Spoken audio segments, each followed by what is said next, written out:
something. To honor God. Amen po.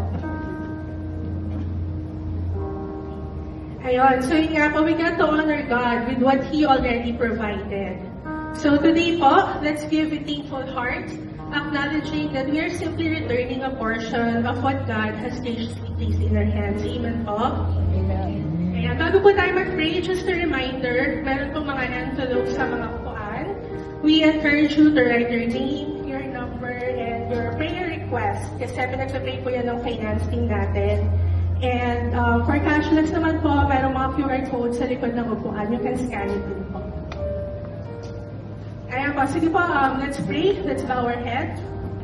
Father in heaven, we come before you with humble and grateful hearts.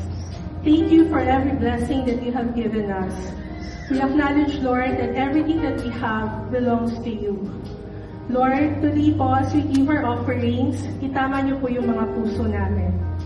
Fill our hearts with humility and faith, that we may give not out of pressure, not out of obligation, but out of gratitude. Lord, let our giving reflect our love for you and our dependence upon you. Father, we thank you for your unfailing provision and for your goodness in our lives. We surrender everything back to you, Lord, kasi alam po namin na ikaw po yung source. Ikaw po yung magsusustain sa amin sa pang-araw-araw. Muli po, Lord, maraming salamat. We honor you, we love you, Lord. In the mighty name of Jesus, we pray. Amen. Amen. Let's pray.